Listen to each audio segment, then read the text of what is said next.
ধীরে ধীরে প্রথমে আপনাকে মাথা ঢাকাবে, তারপর আপনাকে শরীর ঢাকাবে, তারপর আপনাকে চোখ ঢাকাবে, এবার চোখ অন্ধ করে দিবে। এটাই হচ্ছে আফগানি মোল্লাদের শাসন। হাস্যকর বিষয়, মানে এরা কত বড় ধর্ম উন্মাদ হলে এটা সম্ভব যে নারীদের অন্য পুরুষদের দিকে তাকানো নিষিদ্ধ।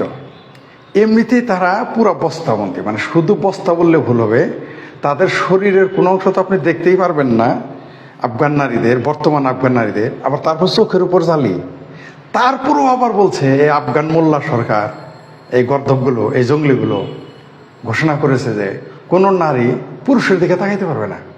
মানে এই পুরাটাই পুরো জুব্বা, পুরা বস্তা, টোটালি একটা বস্তা, মানে একটা বস্তাতে ভরে ফেলা হয় মহিলাদের। আফগান নারীদের তো বোরকা আপনারা দেখেছেন, হিজাব দেখেছেন, তাই না? তার মধ্যে চোখের উপরে জালি দেওয়া, পরিষ্কার করে বুঝাই দেয়।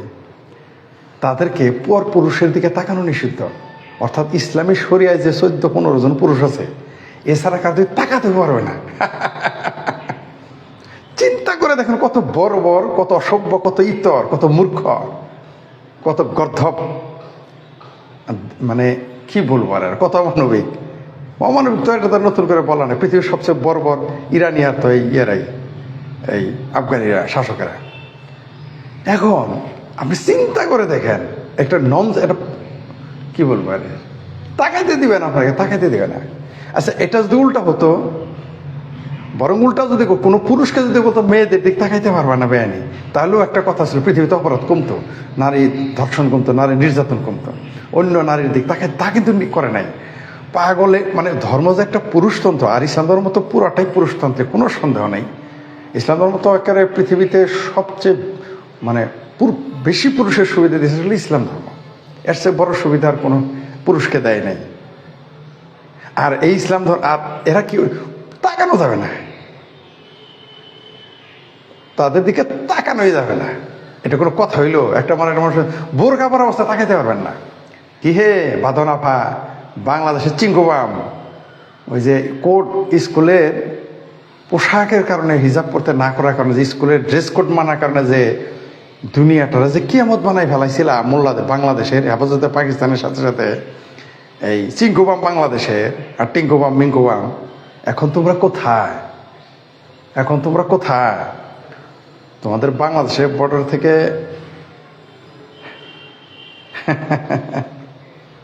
যাই হোক, তোমাদের বাংলাদেশের বর্ডার থেকে আফগানিস্তান কত দূরে, কাবুল, ইসরায়েল কত দূরে, ফিলিস্তিন কত দূরে? এখন তো চিঙ্কুবামেরা প্রতিবাদ করো না। আমি দেখলাম কালকে এটা নিয়ে আমি ভিডিও বানাইতাম, কিন্তু আমি দেখলাম চিঙ্কুবামেরা কোনো প্রতিবাদ করে কিনা। কি হে চিঙ্কুবাম, মিছিল করো না? কি হে ঢাকা বিশ্ববিদ্যালয় মেয়দাবী ছাত্ররা মিছিল করছে নারী পুরুষ মিলে রাত্রের বেলা? আফগানিস্তানের দিনের বেলা তাকানো নিষিদ্ধ করছে, পুরুষের দিকে তাকানো। এই আবার সেই নিউজের নিচে, সেই নিউজ ফিডে বাংলাদেশের এই হেফাজতে পাকিস্তানিরা, বাংলাদেশের মুসলমানেরা আলহামদুলিল্লাহ লিখছে। গিয়ে দেখেন ওগুলো বড় লম্পট, সারাদিন নিজেরা মেয়েদের পিছু ঘুরঘুর করে। তারা ওইখানে বলছে আলহামদুলিল্লাহ ভরে গেছে। মেয়েদের পুরুষের দিক তাকানো নিষিদ্ধ করছে বাংলাদেশে নিউজ ফিডে, আলহামদুলিল্লাহ লেখার বন্যা হয়ে গেছে। এই হচ্ছে আমাদের বাংলাদেশ। এই প্রজন্মটাকে চরম একটা ধর্মান্ধ, অসৎ, দুর্নীতিবাজ, মিথ্যুক, প্রতারক, ধোঁকাবাজ বানিয়েছে এবং মূর্খত বানিয়েছে।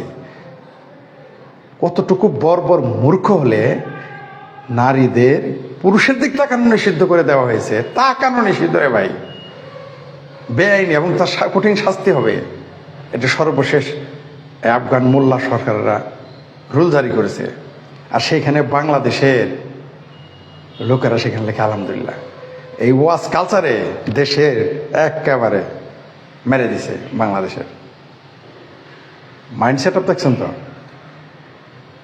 কি? আচ্ছা, আপনি এটা যদি এখন ভারতে বলতো যে নারীদের পুরুষের দিক নিষিদ্ধ, দেখতেন বাংলাদেশে দেখতেন মৌলবীরা সহ সিংহবামেরা। সিংহবামের মৌলবী কিন্তু বাংলাদেশের ফারাক নাই। একটা হলো বেনামাজি নাস্তিক, আর একটা হলো, মানে পার্থক্য এটুকুই, ওই ফরত মাজারের মতো নামাজ পড়ে না নাস্তিক, আর চিন্তা চেতনের সব এক। এখন কি চিঙ্গবাম কি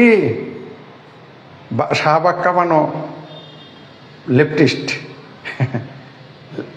লিঙ্কুবাম লেনিনিস্ট। হ্যাঁ, তোমরা কোথায় এখন? প্রতিবাদ করো না কে ফেসবুকে? কোথায় কোথায়?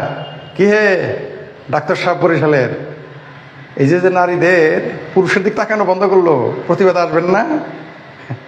পোশাক খুব মনের মধ্যে একটা পথ বাইর করলে তো আপনারা বাংলাদেশ থেকে এই কিছু এই সনাতনী চিঙ্গুমামও দেখি লাভ দেয় গরু গোস্তা খাওয়ায় বাংলাদেশে।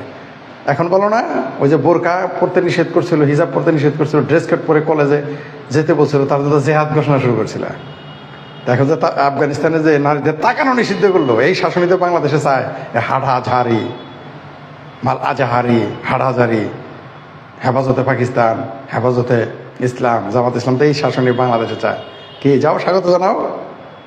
কি নারীদের প্রথমে পড়ালেখা নিষিদ্ধ করছে, চলাফেরা নিষিদ্ধ করছে, এখন তাকানো নিষেধ। এই হচ্ছে কাবুলি শাসন। শুনে রাখো, বাংলাদেশের মূর্খরা, বাংলাদেশের স্টুপিডেরা, মানে যারাই তাদের কাদের বলছে স্টুপিড? যারা এই যে তালেবানি শাসন চাও, তাকাইতে পারবা না হে নারী সকল। আবার এই দেশের অদ্ভুত ব্যাপার, এই দেশের নারীরাই দেখবেন এগুলোর মধ্যে আলহামদুলিল্লাহ দিবে বেশি। এরা বলবে আফগানিস্তান শাসন ঠিক আছে, এবার ভালো হয়েছে না? তাকানো নিষিদ্ধ, তাকানো। এই শাসনই তো বাংলাদেশে চাও।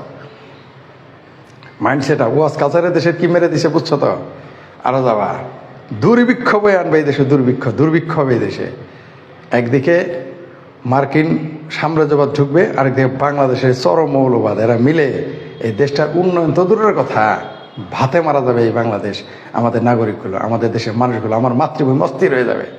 এইভাবে তৈরি করা হয়েছে, এইভাবেই। এই ঘৃণার চাষাবাদ মাদ্রাসা বানিয়ে আর মৌলবীদের ওয়াজে ঘৃণার চাষাবাদ করা হয়েছে ইচ্ছা করে, পরিকল্পিতভাবে।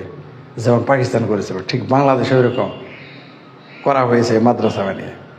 যাও আফগানিস্তান শাসন কায়েম করো, দেখো কেমন লাগে। ওই সামনে এখন ক্লিন শেপ ইনুসরে দেখলেও মনে করেন না যে এই দেশটা ওই যে লুঙ্গি মাজার বলছে ইউরোপ না, এই যে আফগানিস্তান এই কাবুলের মতো হবে।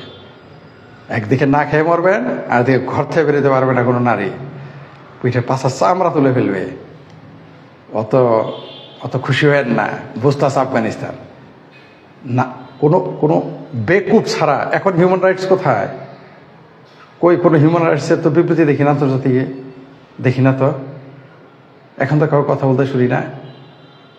আপনি তাকাইতে দেবেন ওখানে মানবাধিকার, আপনি তাকাইতে দিতেছেন না এখানে মানবাধিকার। বোরখা মতো তো ঢুকাইছেন, হিজাবের মধ্যে বস্তাবন্দি করছেন, তারপর আবার বলতেছেন তাকানো যাবে না। এই আইনটা একটু উল্টা করেন, যে পুরুষের নার দিক তাকাইতে পারবেন না, তাহলে দেখি কি হয়। আর বাংলাদেশের মূর্খগুলো, বাংলাদেশের এই কাবুলিস্টগুলো এসে গেলে লেখা আলহামদুলিল্লাহ।